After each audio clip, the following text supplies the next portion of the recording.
বস্তু দিয়ে আমাকে আপনাকে আল্লাহ রাব্বুল আলামিন পরীক্ষা করেন। একটার মজা বেশি মজা, আর একটার মজা কম।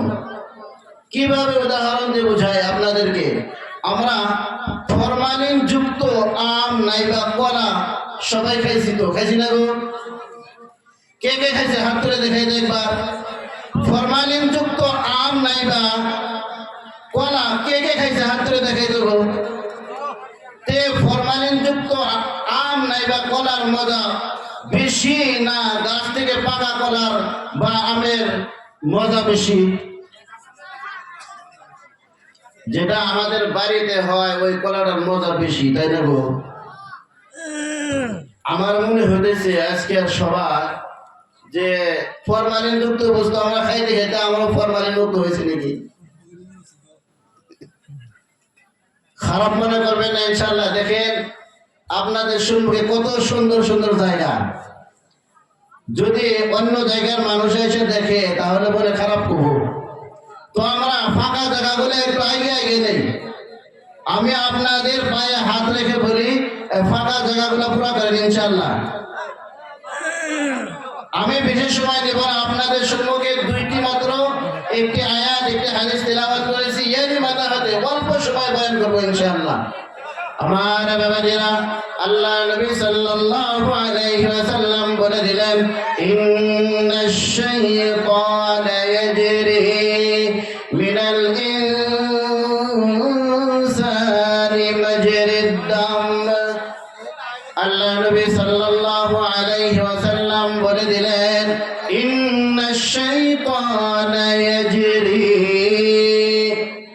নিশ্চয় শয়তান, ইয়াজরি শব্দের মানা হলো চলাফেরা করা। যারা ইয়াজরি এই শব্দের মানা হলো চলাফেরা করা।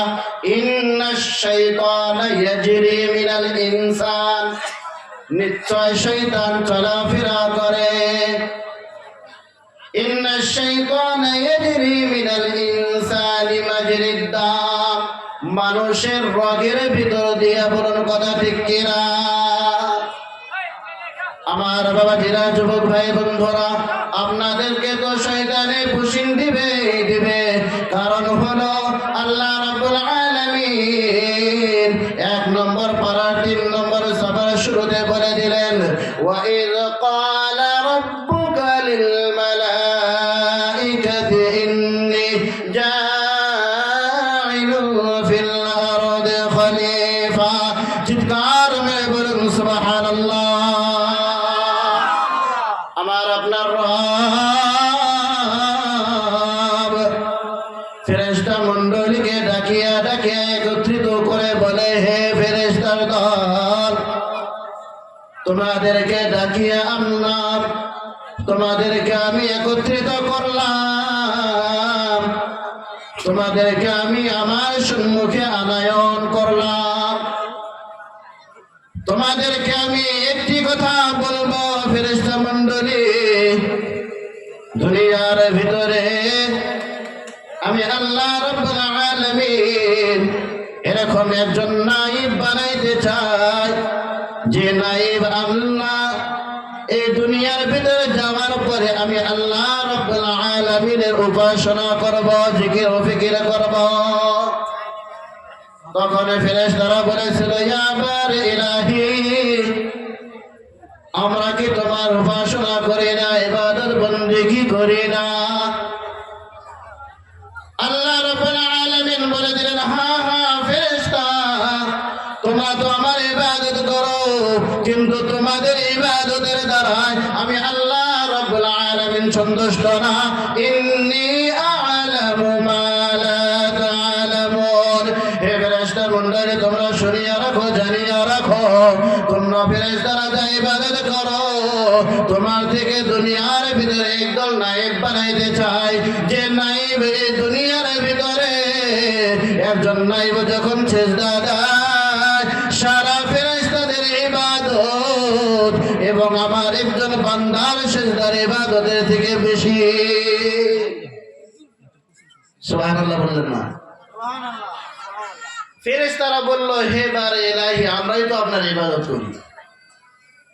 তখন আল্লাহ রাব্বুল আলামিন বলে দিলেন, ইন্নী আ'লামু মা লা তা'লামুন, मैं जो जानता हूं वो तुम नहीं जानते, আমি যা জানি তোমরা তা জানো না।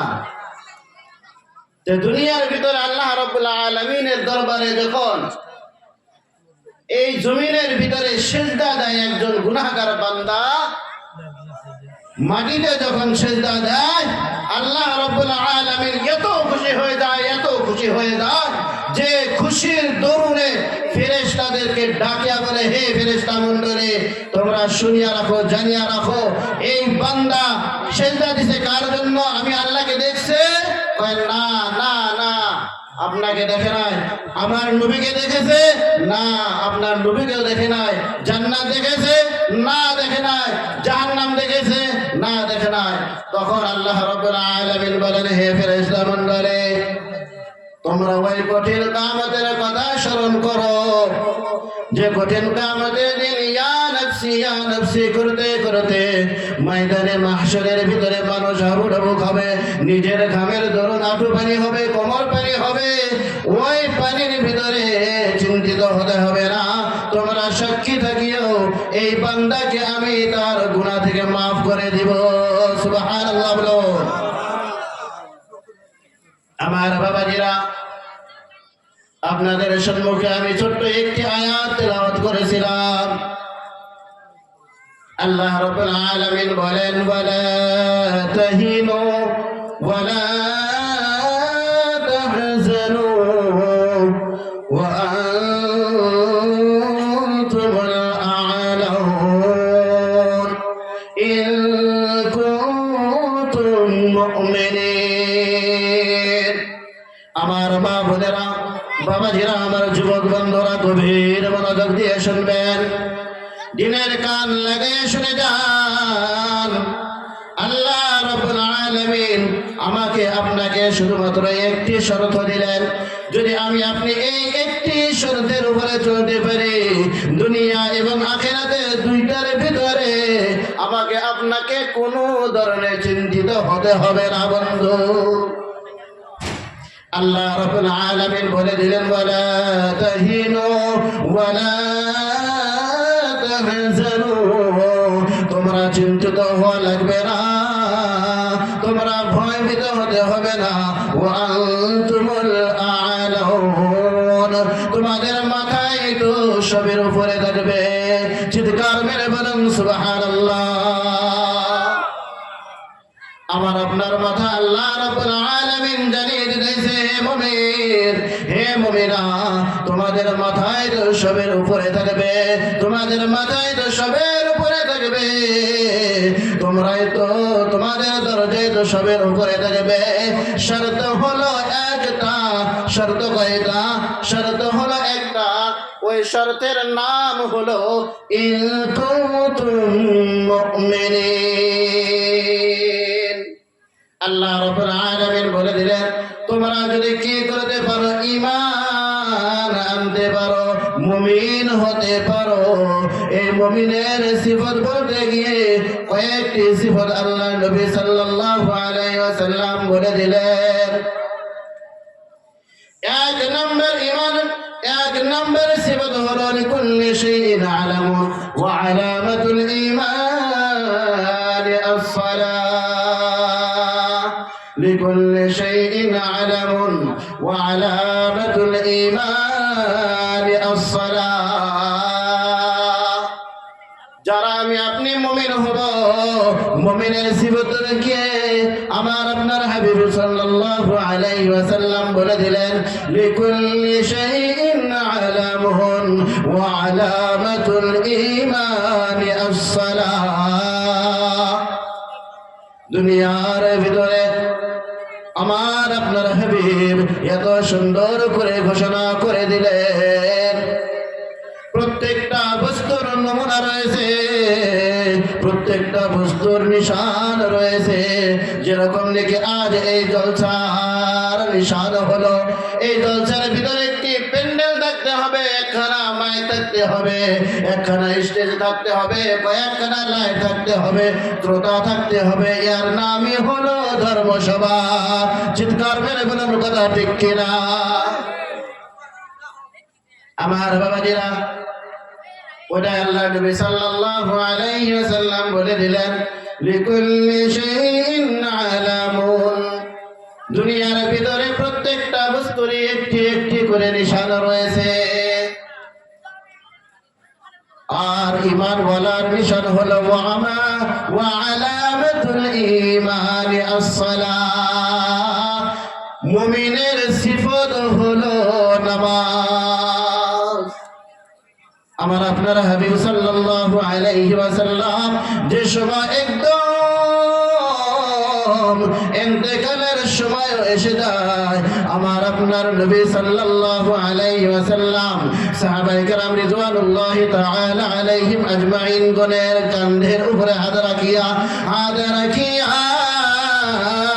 মসজিদের নববীতে যে নামাজ পড়তেন, মসজিদের নববীর ভিতরে গিয়ে নামাজ পড়তেন, মসজিদের নববীর ভিতরে গিয়ে নামাজ পড়তেন। শুধু তাই নয়, তাই নয়, আমার আপনার হাবিব সুন্দর করে বলে দিতেন, আসসালাতু আসসালাম ওয়া মা মালাকাত আইমানুকুম। আমার বাবাজিরা, পর্দানিশী মা এবং বোনেরা, বুকে হাত দিয়ে বলি, আমার মা বোনেরা গো, আমরা কিভাবে নামাজ জানাঞ্জলি বিতাড়িত করে দেই, নামাজ বাদ দিয়ে দেই, পড়ি না। সামান্য হুজুর আসার সাথে সাথে আমার নামাজটাকে কিভাবে বাদ দিয়ে দেই। ও আমার মা ফাতিমাতুজ জোহরা রাদিয়াল্লাহু তাআলা আনহা, ফাতিমাতুজ জোহরা মা ছিলেন, খাদিজাতুল কুবরা রাদিয়াল্লাহু তাআলা আনহা একজন মা ছিলেন। আমার রহিমের মা, আব্দুল করিমের মা, আপনিও একজন মা। কিভাবে আমরা নামাজগুলা বাদ দিয়ে দেই। ও বাবাজি গো, সামান্য ঠান্ডার জন্য আমরা ওযু করতে পারি না, নামাজ পড়তে চাই না। না না না, ও বাবাজি আমার, ঠান্ডার ভিতরে যদি ঠান্ডা পানিতে আপনি ওযু করেন আর আল্লাহর হুকুম পালন করেন, যদি গরম পানিতে ওযু করেন, তার পরিবর্তে ঠান্ডা পানিতে ওযু করেন, আপনার সব বেশি হবে। বলুন কথা ঠিক কিনা? আপনি একজন বেমারি মানুষ, ওযু করতে পারেন না, আপনাকে গরম পানি দিয়ে ওযু করতে হয়, কিন্তু আপনি বললেন وَلَنَبْلُوَنَّكُمْ بِشَيْءٍ مِّنَ الْخَوْفِ وَالْجُوعِ وَنَقْصٍ مِّنَ الْأَمْوَالِ وَالْأَنفُسِ وَالثَّمَرَاتِ وَبَشِّرِ الصَّابِرِينَ। আমার বাবাজিরা, আল্লাহ রাব্বুল আলামিন বলে দিলেন, ওয়ালানাবলুওয়ান্নাকুম বিশাইইন, আমি তোমাদেরকে পরীক্ষা করব, তোমাদেরকে আমি পরীক্ষা নিব। ওয়ালানাবলুওয়ান্নাকুম বিশাইইন মিনাল খাউফ, তোমাদেরকে আমি ভয় দিয়ে পরীক্ষা করব। কোন ভয়? আল্লাহর পথে আসার জন্য বাধা বিঘ্ন হয়ে যাবে বন্ধু, বাধা বিঘ্ন হয়ে যাবে বন্ধু। মসজিদে যাবেন, আপনার দিলের ভিতরে ভয় দেখাবে যে ওই রাস্তা দিয়ে যায় না, কারণ হলো যদি ওই রাস্তা দিয়ে যাও, তোমাকে দানবে ধরবে, তোমাকে জিনে ধরবে, এরকম ভয় দেখা। বিশাইইম মিনাল খাউফ, এখানে ভয়ের অন্য অন্য অন্য অন্য অনেক মানা রয়েছে। আমি অত বিশ্লেষণ করবার দিয়েছি না, কারণ হলো আমার হাতে নোটিশ এসে গেছে বন্ধুরা আমার। দ্বিতীয় নাম্বার, وَلَنَبْلُوَنَّكُمْ بِشَيْءٍ مِّنَ الْخَوْفِ وَالْجُوعِ وَنَقْصٍ مِّنَ الْأَمْوَالِ وَالْأَنفُسِ وَالثَّمَرَاتِ। আল্লাহ রাব্বুল আলামিন নফসকে নিয়ে পরীক্ষা করবেন, জানমালের দিকে নুকসান করে পরীক্ষা করবে। শুধু তাই নয়, এর মতো অন্য অন্য আরো কিছু রয়েছে যে যেটার ভিতরে দিয়ে আল্লাহ রাব্বুল আলামিন মুমিন বান্দা বান্দিকে পরীক্ষা করবে দুনিয়া থেকে। যদি আমি আপনি এই দুনিয়া থেকে সামান্য ঈমান নিয়ে যেতে পারি বন্ধু, সামান্য আমল নিয়ে যেতে পারি বন্ধু, আল্লাহ নবী সাল্লাল্লাহু আলাইহি ওয়াসাল্লাম বলে দিলেন, আল কবরু রাওযাতুম মিন রিয়াদিল জান্নাহ আও হুফরাতুম মিন হুফারিন নার। সামান্য ঈমান নিয়ে যদি কবরে যাইতে পারো বন্ধু, আল কবর রাওযাতুম মিন রিয়াদিল জান্নাহ। আমার আপনার হাবিব মুহাম্মদুর রাসূলুল্লাহ সাল্লাল্লাহু আলাইহি ওয়াসাল্লাম বলে দিলেন, ঘোষণা করে দিলেন, আল কবর রাওযাতুম মিন রিয়াদিল জান্নাহ।